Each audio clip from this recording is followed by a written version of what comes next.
चलिए 23 तारीख का पेपर है, 23/1/2023 का पेपर। पर्यावरण शुरू करते हैं और फटाफट हो जाए क्लास, समय आपका बर्बाद नहीं हो।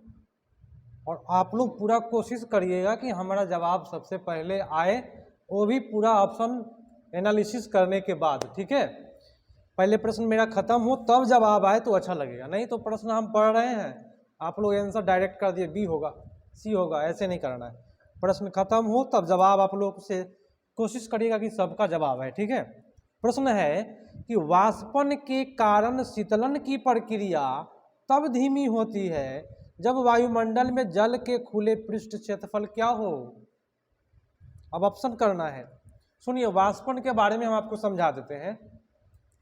जिसका पृष्ठ क्षेत्रफल ज्यादा हो उसका वाष्पन भी क्या होगा, ज्यादा होगा।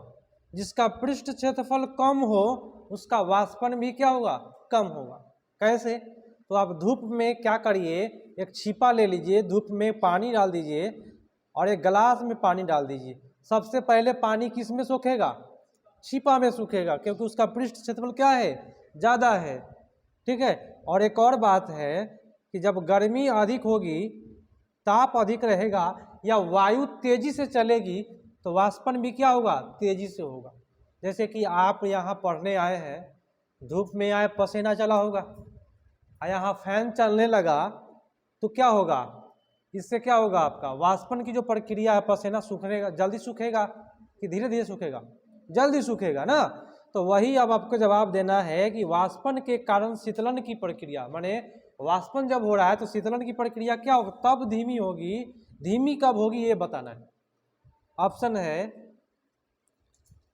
जब पृष्ठ क्षेत्रफल क्या है, घटता है और वायु बहने की चाल भी जब कम हो जाएगी तब धीमी होगी, ठीक है।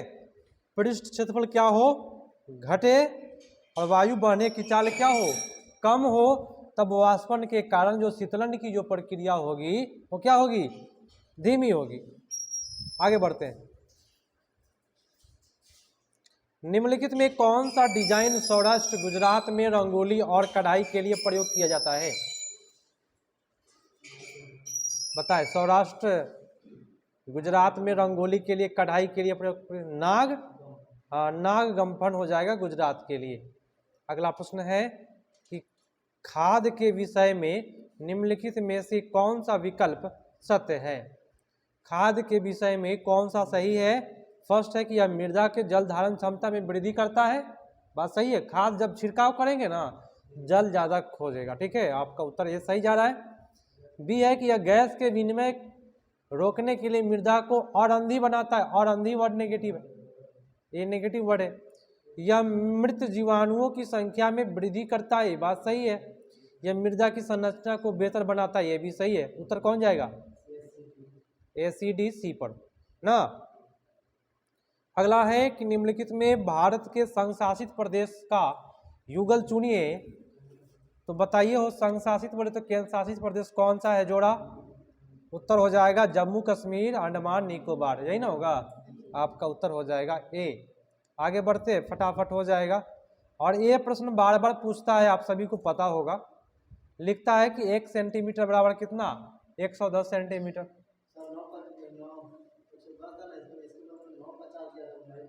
अच्छा, तो पूछ रहा है कि 12.9 सेंटीमीटर कितना। तो कभी भी एग्जाम में 110 गुने लास्ट में जो सेंटीमीटर दिया रहेगा क्वेश्चन में, देखिए उससे गुना कर दीजिएगा। तब 12.9 कितना से भाग करना है, 1000 से भाग कर देना है, तो आपका उत्तर आ जाएगा, ठीक है। 1000 से भाग नहीं करिएगा क्योंकि किलोमीटर में पूछता है, क्योंकि ऑप्शन जो है किलोमीटर में है, हम बना देंगे, ठीक है। तो आपका उत्तर क्या हो जाएगा, 1.419 किलोमीटर, आपका उत्तर बी पर चला जाएगा, ठीक है। बोर्ड पर करा देंगे हम। अगला है कि माउंट एवरेस्ट की चोटी की समुद्र तल से ऊंचाई बताना है, कितना ऊंचाई है समुद्र तल से ऊंचाई। 8900 लगभग में आपका ये उत्तर सही जाता है। ऐसे 8850 भी कहीं कहीं देता है, और रियल जो है 8848 है, ठीक है, लेकिन लगभग में आपका 8900 जाता है सीटेट के लिए। अगला है कि धूम के कोहरे के विषय में निम्नलिखित में कौन सा विकल्प जो है वह सही है धूम कोहरा के लिए। देखिए धूम कोहरा प्रायः सर्दियों में बनता है, बात सही है। धुआं और कोहरा से बनता है, ये भी बात सही है। ओजोन का अपक्षय करता है, एक बात गलत है। दमा और खांसी उत्पन्न करता है, ये सही है। उत्तर कौन हो जाएगा? सी हो जाएगा। धूम और कोहरा माने धुआं और क्या, कुहासी जो होता है उसी को कहते हैं कोहरा। धुआं और कोहरा, आपका उत्तर सी हो गया।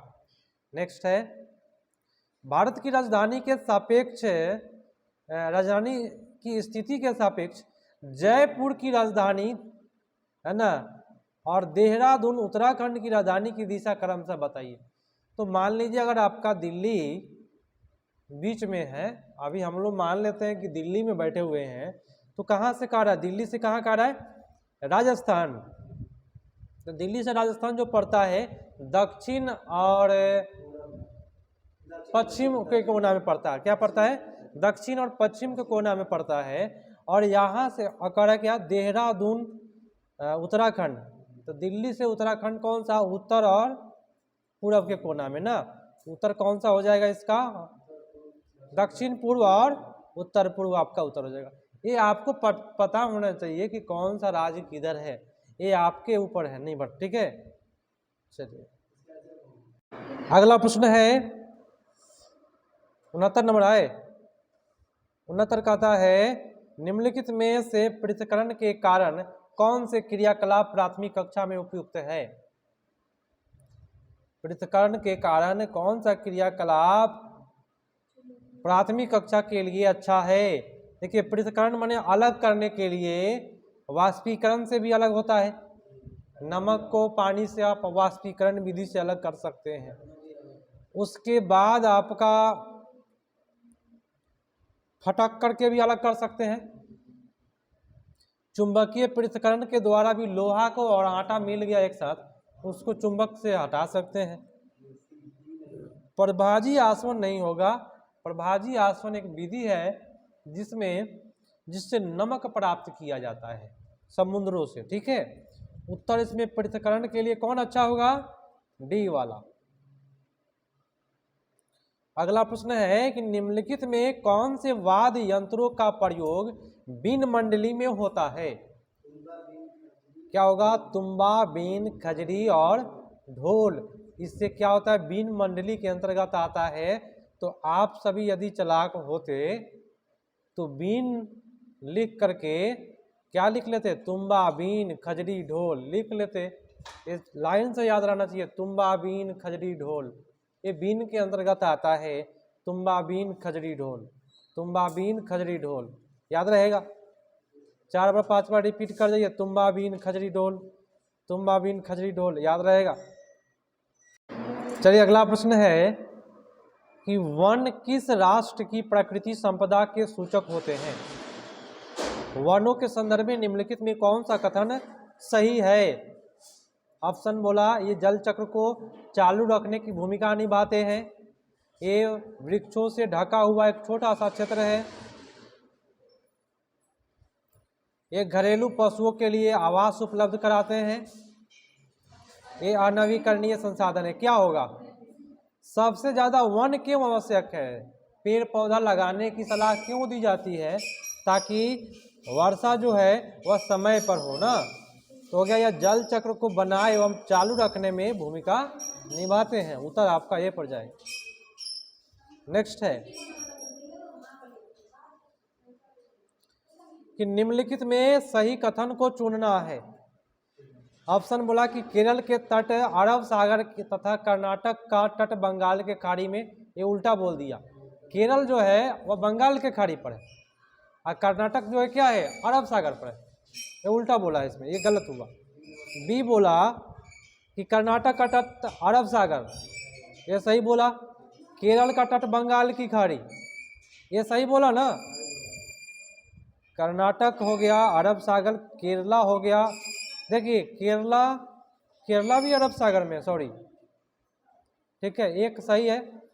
इसमें कर्नाटक वाला सही है, केरला वाला गलत है। केरला बंगाल की खाड़ी नहीं है, केरला भी क्या है? अरब सागर। ये बोलने में हम गलती किए हैं, तो ये भी गलत हो गया। केरल कर्नाटक दोनों बंगाल की खाड़ी, गलत बात है। केरल और कर्नाटक दोनों क्या है, अरब सागर के तट पर है। केरल, कर्नाटका, महाराष्ट्र किस तट पर है, अरब सागर है। और कहेगा तमिलनाडु, आंध्र प्रदेश, उड़ीसा, वो कौन सा तट पर है, तो बंगाल के खाड़ी के तट पर है। ठीक है, आगे बढ़ते हैं।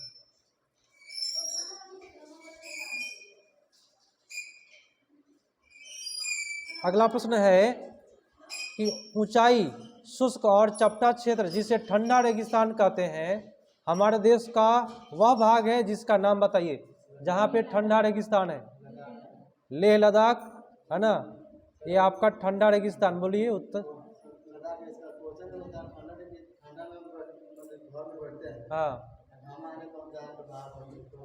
हाँ, ये प्रश्न पूछेगा कि वैसा जगह जहाँ पे ठंडी अधिक पड़ती है और धूप निकलने पर वहाँ के लोग धूप में बैठना पसंद करते हैं, तो वह उत्तर होता है हिमाचल प्रदेश। क्या होता है, हिमाचल प्रदेश उत्तर होता है, धूप निकलने वाली बात करेगा तो।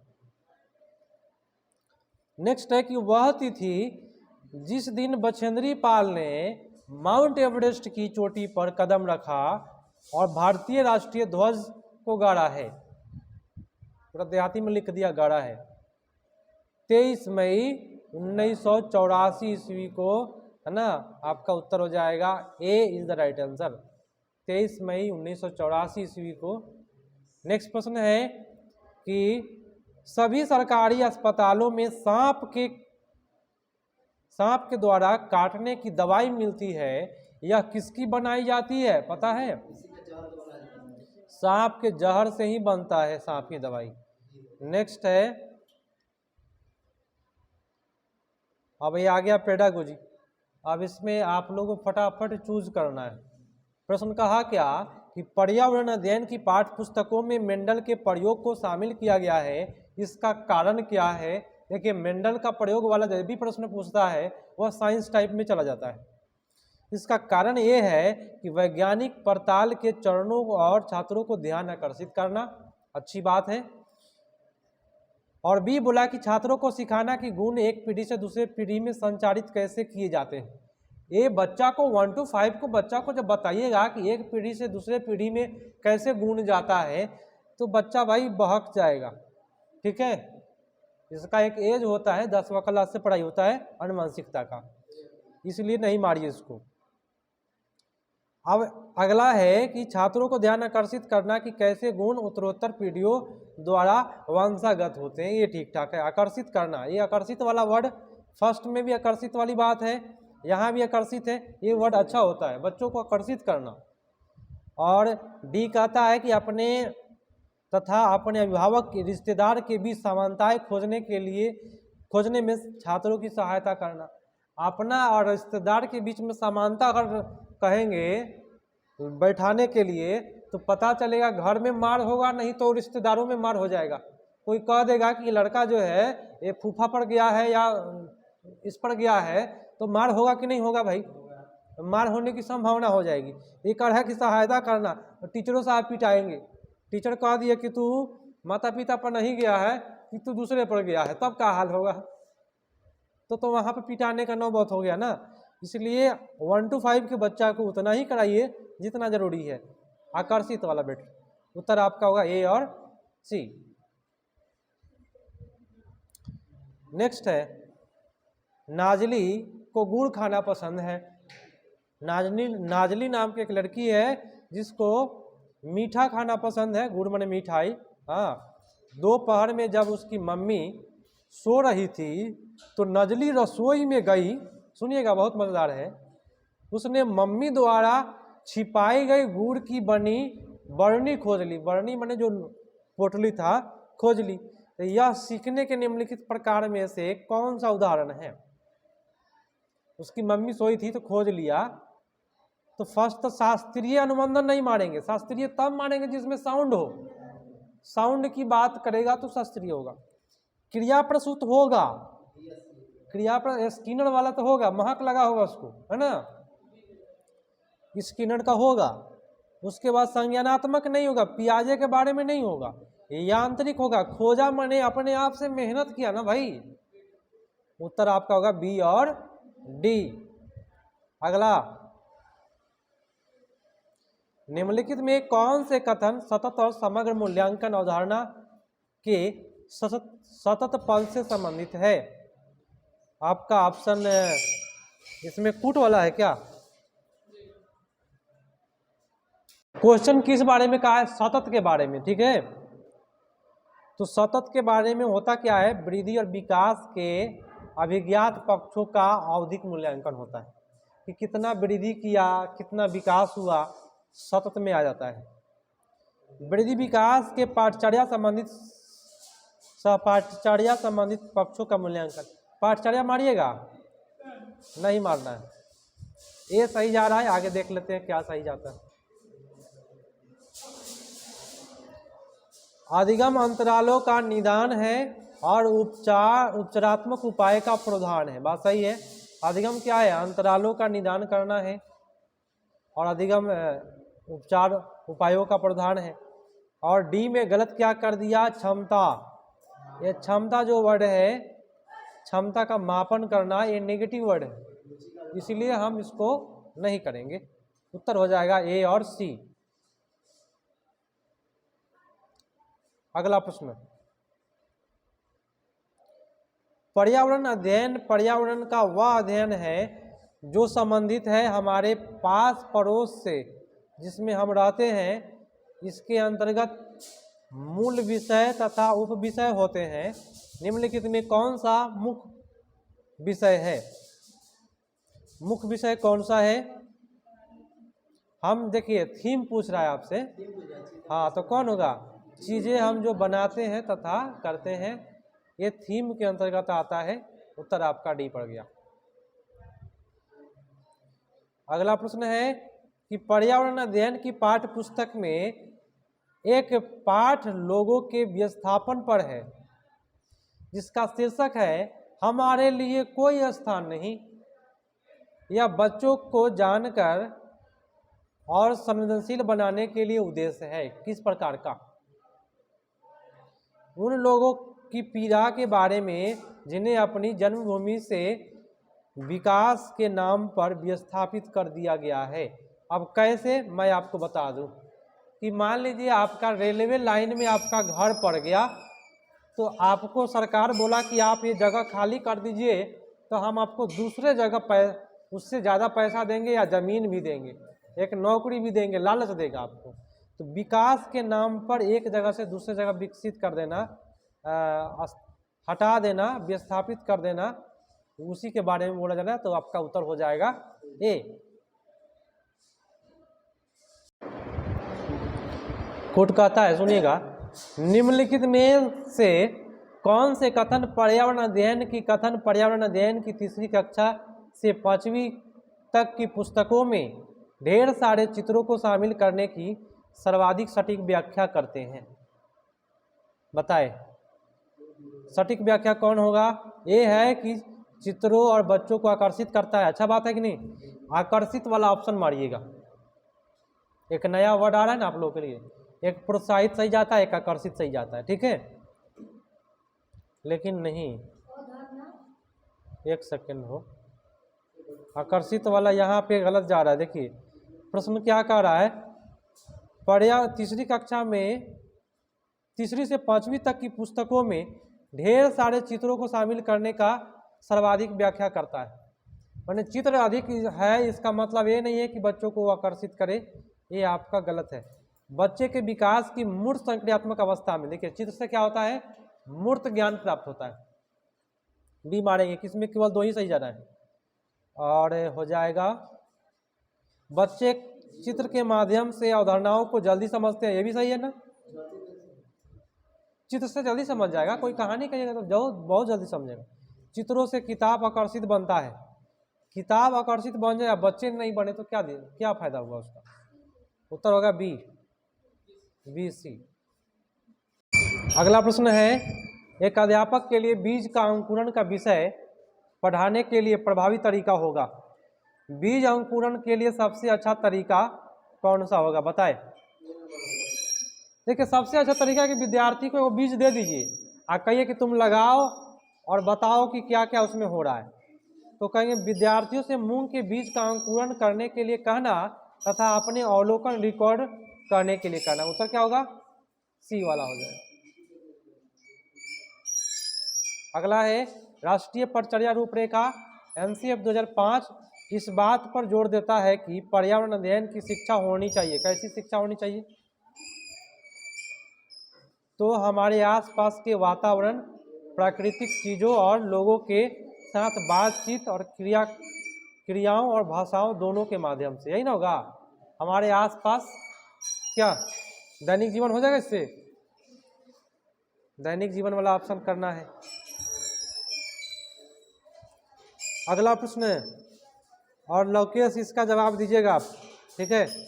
प्रश्न कहता है सबसे उपयुक्त विकल्प से रिक्त स्थानों की पूर्ति करिए। कौन सा होगा? सबसे उपयुक्त विकल्प से रिक्त स्थानों की पूर्ति करिए। यहाँ पे क्या भरिएगा? डैश प्राकृतिक, क्या भरा गया यहाँ पे? बोलिए क्या बोल रहे हैं आप? हाँ, पर्यावरण प्रकृति के प्रत्यक्ष अवलोकन और प्राकृतिक सामाजिक दुनिया पैटर्न में प्रक्रियाओं को समझने में युवा दिमाग को शामिल करने में एक माध्यम बनना चाहिए। उत्तर होगा सी। अब आप लोगों से पूछेंगे क्योंकि आप लोग बोल नहीं रहे। सबसे बड़ा प्रश्न, और बड़ा प्रश्न का जवाब, हाँ सबसे बड़ा प्रश्न क्या है हम पढ़ते हैं। इस साल स्कूल के बगीचे में खूब सारे आम इकट्ठा हुए। जूली ने पर्यावरण अध्ययन कक्षा 5 के पाठ खाए आम 12 महीने पढ़ने के लिए इन आमों का उपयोग करने के बारे में सोचा। इस पाठ को पढ़ने के लिए सर्वाधिक उपयुक्त तरीका कौन सा होगा? आपका ऑप्शन बोला है खाद्य प्रसंस्करण इकाई भ्रमण, जिसमें विशेषज्ञ विद्यार्थियों को प्रसंस्करण प्रक्रिया के बारे में बताए। ये कूट दिया हुआ है ना, तो फर्स्ट क्या होगा? खाद्य आम पदार्थ उत्सव का आयोजन करना, आयोजन करेंगे बच्चों के लिए बेटर होगा, ठीक है। उसके बाद बी कहता है आम खाद्य पदार्थ उत्सव का आयोजन करना, जिसमें विद्यार्थी द्वारा उनके द्वारा बनाए हुए आम के विभिन्न व्यंजनों का स्टॉल लगाए। बच्चा सा स्टॉल लगाएगा अलग अलग व्यंजन का। फर्स्ट में क्या था? भ्रमण था, ठीक है, ये छूट गया था हमसे। ए और बी ठीक ठाक जा रहा है। सी क्यों नहीं हुआ, डी क्यों नहीं हुआ, ये बताएं। खाद्य पदार्थ इकाई के विशेषज्ञों को अपनी कक्षा में विशेषज्ञों को वार्ता को आमंत्रित करना। विशेषज्ञ को बुला लीजिएगा वार्ता करने के लिए, तो आपका वैल्यू कम हो जाएगा। आप एक टीचर हैं, खुद से चर्चा करवाइए। प्रदर्शन, ये वर्ड आपका गलत होता है। प्रदर्शनी का आयोजन जिसमें आम के बने हुए विभिन्न पदार्थों का, सबसे बेटर क्या होगा? उत्तर ए और बी होगा। अगला प्रश्न बगल में बताइएगा। पर्यावरण अध्ययन हेतु अध्यापक को निम्नलिखित में किसका चयन करना चाहिए? जिनको बोला जाए वही जवाब दीजिए। बी, बच्चे को कार्य करने में मदद करे।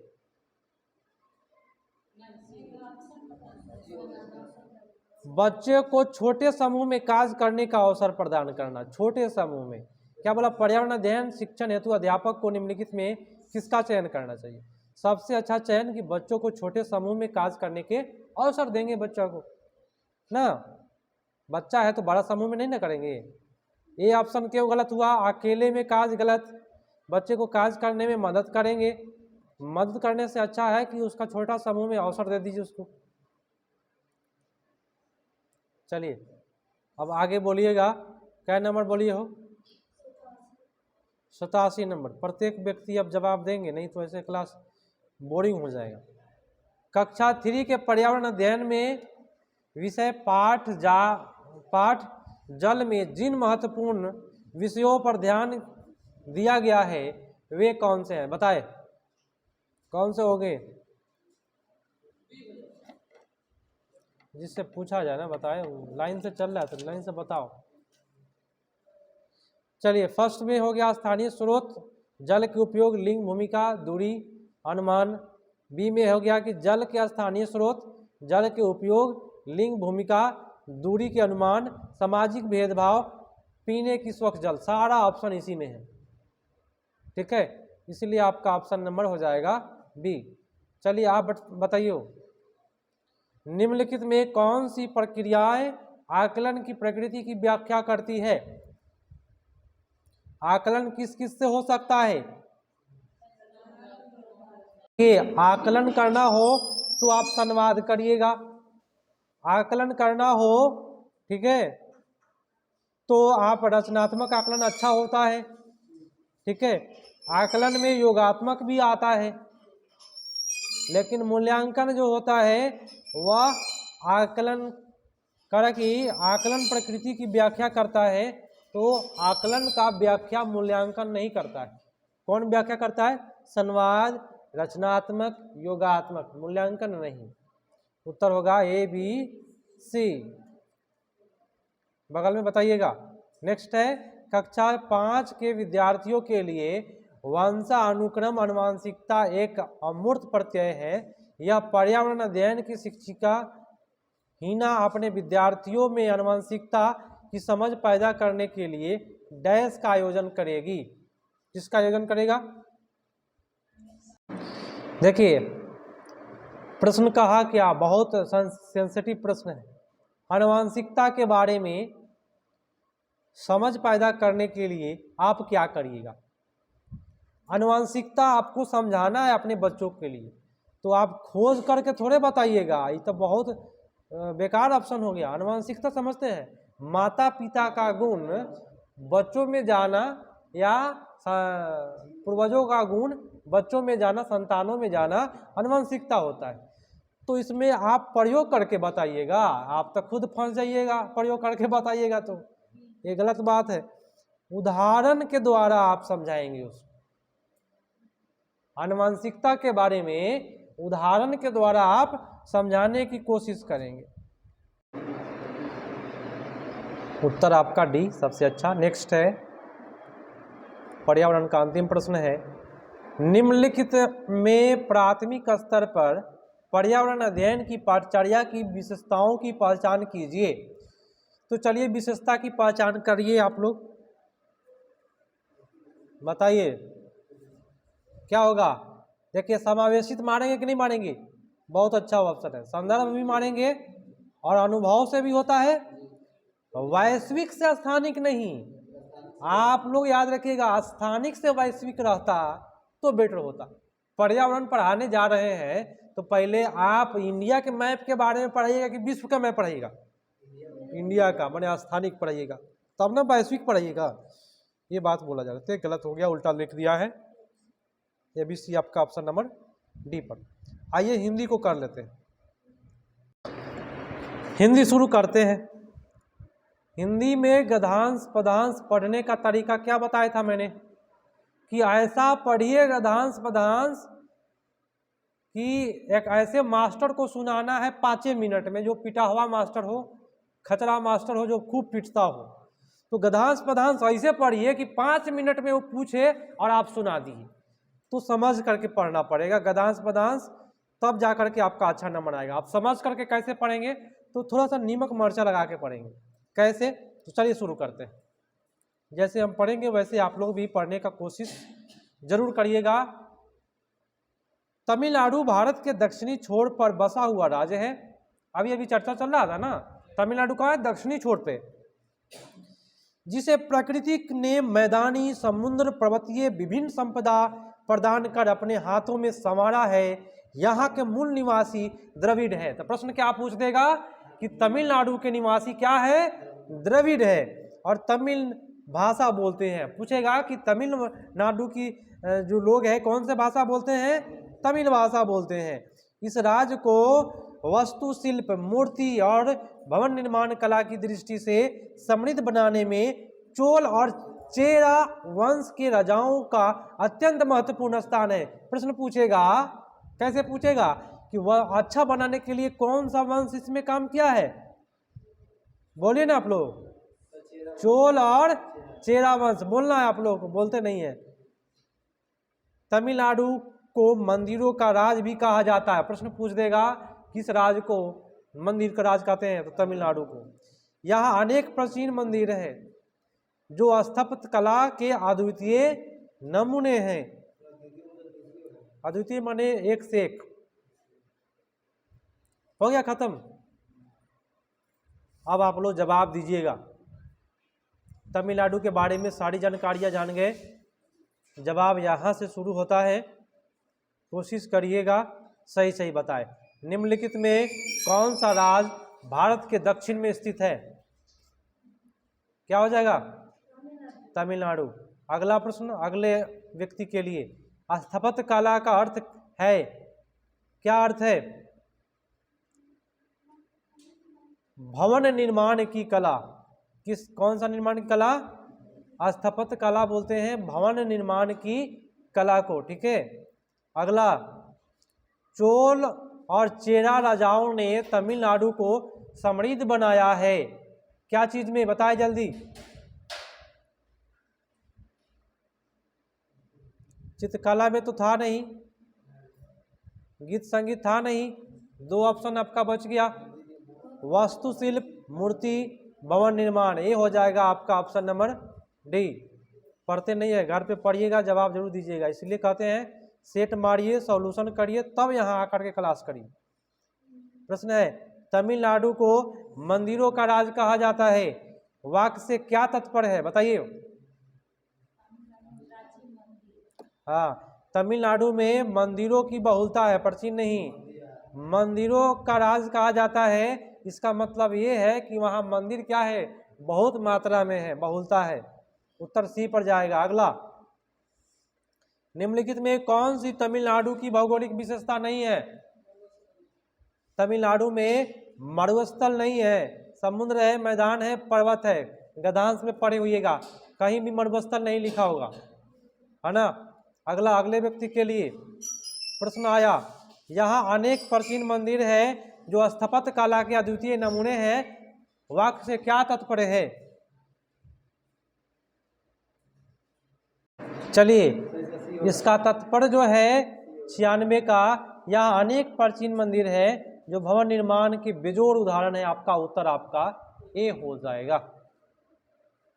बेटा आपका ए होगा, किसी राजा पर नहीं जाएंगे हम। चलिए, अत्यंत का संधि विच्छेद बताना है। इधर से चल रहा है ना, अति जोड़ क्या होगा? अंत। चलिए, बगल में अद्वितीय का समानार्थी बताए। समानार्थी माने समान अर्थ वाला, अद्वितीय माने क्या होता है? बेजोड़, अद्भुत, अनोखा, आश्चर्य। अद्वितीय माने क्या? सब कोई बताए। आश्चर्य। अद्वितीय माने क्या है? आश्चर्य होता है। नेक्स्ट प्रश्न, सॉरी हमसे गलती हुआ। प्रश्न क्या है? अद्वितीय का समानार्थी शब्द नहीं है ना। अद्वितीय माने होता है बेजोड़, अनोखा, अद्भुत, आश्चर्य जो होता है अद्वितीय का नहीं होता है। उत्तर डी ही होगा, है ना। आपका उत्तर हो जाएगा डी। अद्वितीय का समानार्थी कौन कौन होता है? बेजोड़, अनोखा, अद्भुत, आश्चर्य क्या होता है? नहीं होता है। नेगेटिव पूछ रहा था। नेक्स्ट, समूह से भिन्न शब्द कौन सा है? मरुस्थल सबसे अलग है, क्योंकि कहानियों में इसके बारे में चर्चा नहीं था।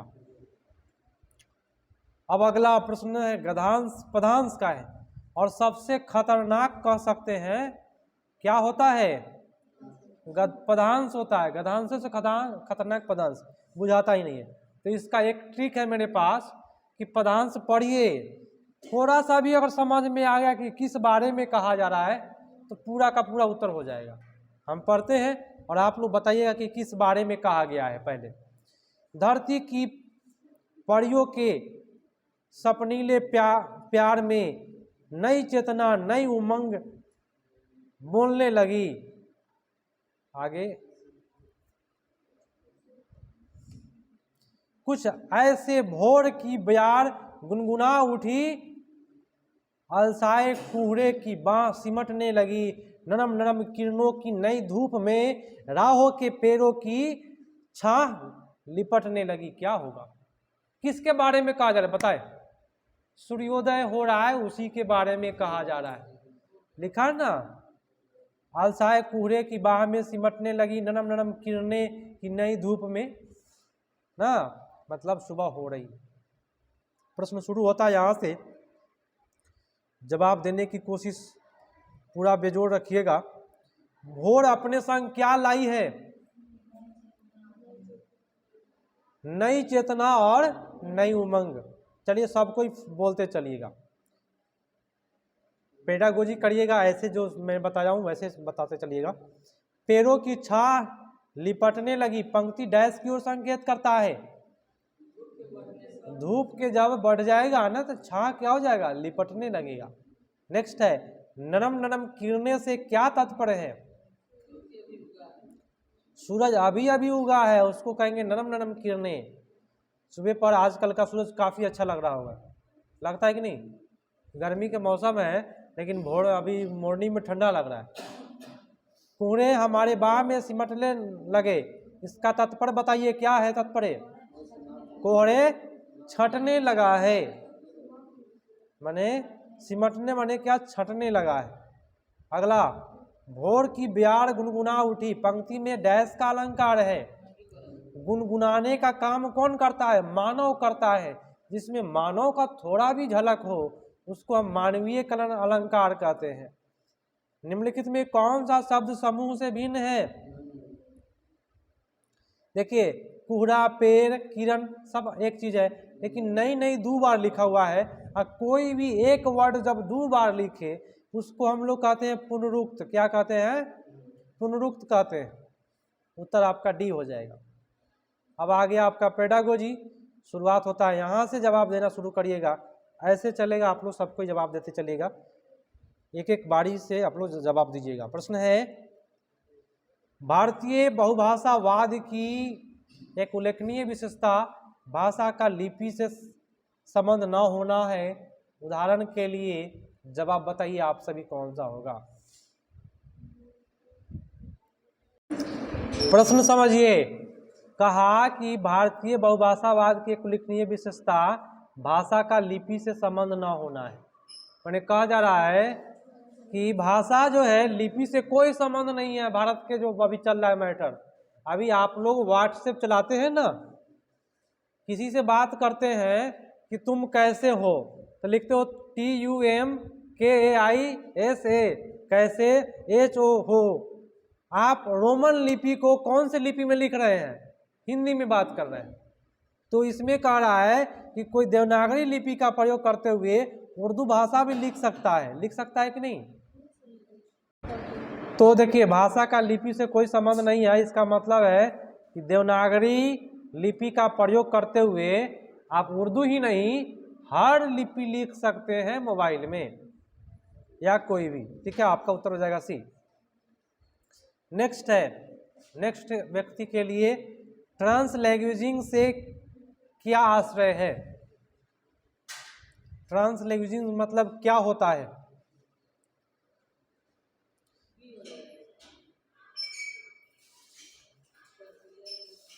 हाँ, उस दिन मैं बताया भी था कि भाषा को प्रक्रिया के रूप में देखना, न कि उत्पाद के रूप में। ट्रांसलैंग्वेजिंग मतलब होता है भाषा क्या है? एक प्रक्रिया है, न कि उत्पाद। माने भाषा उत्पाद नहीं है, क्या है? प्रक्रिया है। उत्तर आपका जाएगा बी पर। अगला प्रश्न,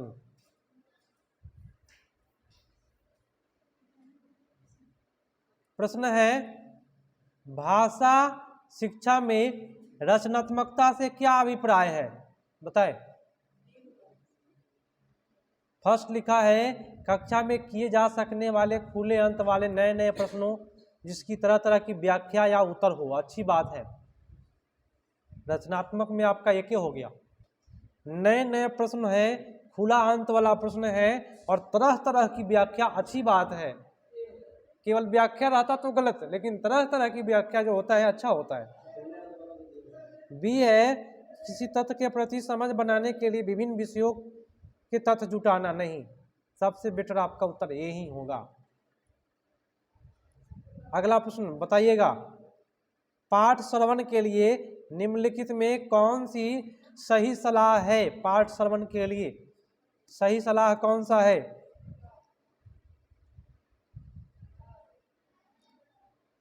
पाठ श्रवण के लिए सही सलाह है कि श्रव्य रिकॉर्डिंग शुरू करने से पहले सरोकार से संबंधित लेख पढ़ने के लिए देना। रिकॉर्डिंग करने से पहले पढ़ने के लिए देंगे तब ना रिकॉर्डिंग होगा। हम भी मान लीजिए रिकॉर्डिंग कर रहे हैं, पढ़ने के लिए मेरे पास नहीं रहेगा तो रिकॉर्डिंग क्या करेंगे? बोलवे नहीं करेंगे तो क्या रिकॉर्डिंग करेंगे? उत्तर कौन सा हो जाएगा? ए होगा। अगला है, बताइएगा, निम्नलिखित में कौन सा व्याकरण पढ़ने का चरण नहीं है? बताइए।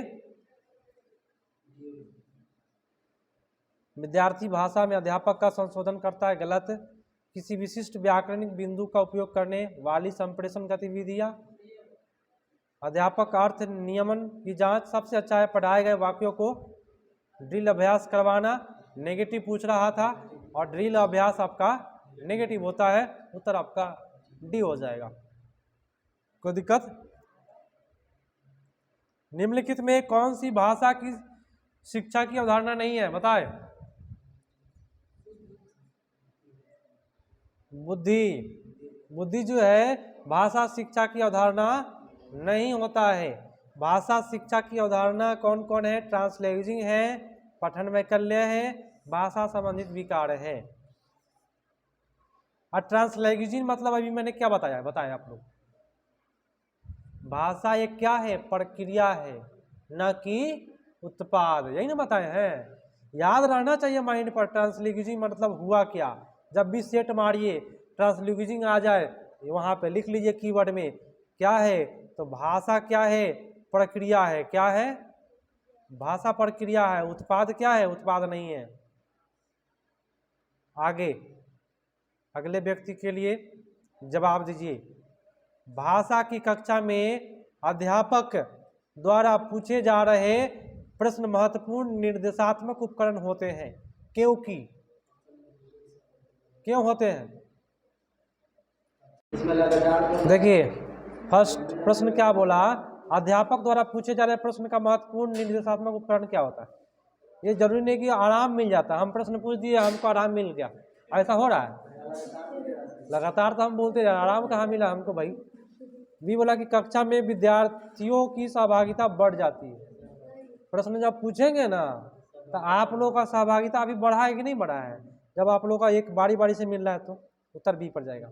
नेक्स्ट प्रश्न नेक्स्ट व्यक्ति के लिए कहता है कि एक शब्द की अनेक विशेषताएं होती है, निम्नलिखित में कौन सी विद्यार्थियों के समान शब्दकोश में नहीं पाई जाती है?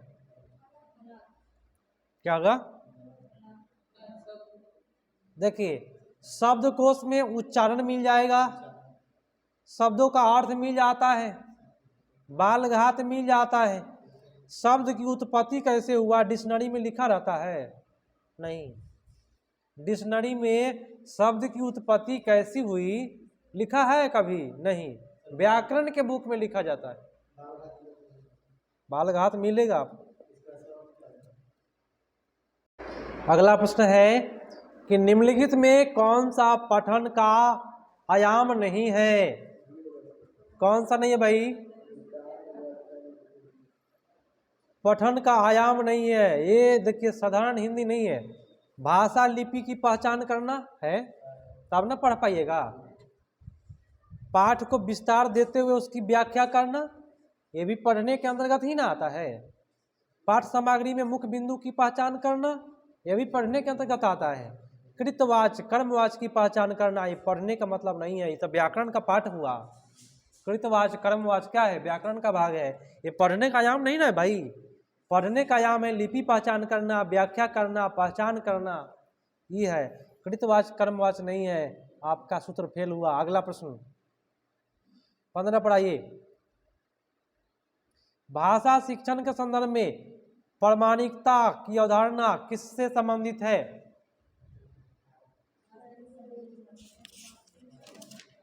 प्रामाणिकता की अवधारणा क्या मान रहे हैं?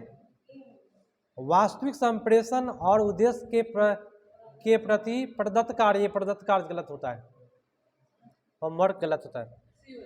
दो भाषाओं में शब्द सूची गलत। बोली और लिखी गई सामग्री, ये मजेदार है। प्रामाणिकता मतलब हो गया बोलना और लिखा गया सामग्री। आरंभिक साक्षरता नहीं होगा। उत्तर होगा आपका सी। आसान नहीं है हिंदी। चलिए अगले व्यक्ति के लिए गया प्रश्न। निम्नलिखित में कौन सा कथन भाषा के खेलों के बारे में गलत है, बताइए। फर्स्ट बोला कि खेल विद्यार्थियों को अधिगम के उद्देश्य से भटकाते हैं। गलत कथन पूछ रहा था, तो गलत उत्तर आपका हो गया ए। नेक्स्ट है, वाचन शिक्षण के लिए कुछ विचार बिंदु दिए गए हैं, उस विचार बिंदु की पहचान करें जो अधिक उपयोगी नहीं है। फर्स्ट बोला विद्यार्थियों को बोलने से पहले कुछ वाक्यांश देना, अच्छा बात है, नेगेटिव खोजना है हमको, ठीक है, बी होगा। वाचन के अभ्यास के लिए टॉपिक विद्यार्थियों के स्तर का होना चाहिए, बात सही है। जिस स्तर का बच्चा उस स्तर का टॉपिक दीजिए ना उसको। वाचन के लिए सामग्री पूर्व से पढ़े गए पाठ संबंधित पाठ से ली जानी चाहिए, ठीक है। वाचन के समय ही विद्यार्थियों के वाचन में संशोधन कर देना, माने जब बच्चा बोल रहा हो उसमें आप सुधारना शुरू कर दिए तो बच्चा बोलना बंद कर देगा। ही वर्ड आपका नेगेटिव है, डी आपका उत्तर हो जाएगा।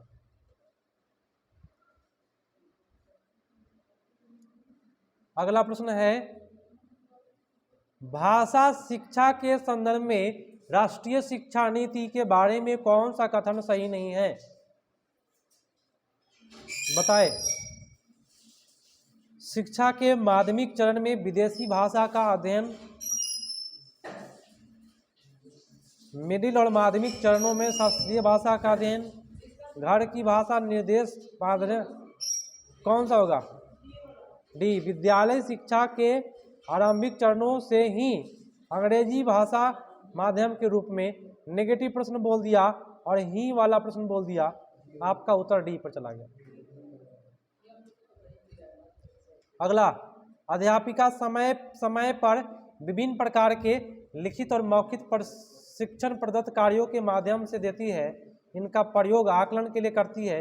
इस आकलन को किस रूप में जाना चाहिए, जाना जाएगा, बताइए। रचनात्मक हो और पोर्टफोलियो हो तो कौन मारिएगा। यहाँ लिखा हुआ है विभिन्न प्रकार के लिखित, तो रचनात्मक होगा। विभिन्न प्रकार में क्या होगा, रचनात्मक हो जाता है। और उसमें क्रमिक रिपोर्ट रहता तो क्या होता, पोर्टफोलियो। और आज का अंतिम प्रश्न है,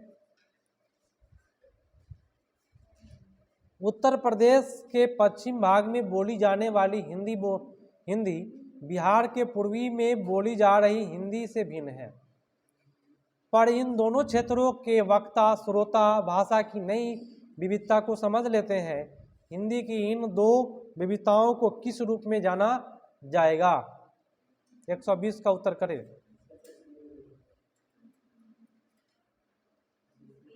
सी होगा, ये हिंदी भाषा की क्या है, बोलियां है ना। दिल्ली में जाइएगा तो हिंदी वहाँ का दूसरे है, बिहार का हिंदी दूसरे है, यूपी का हिंदी दूसरे है, ठीक है। आपका उत्तर सी हो गया, समाप्त हुआ यहीं पे।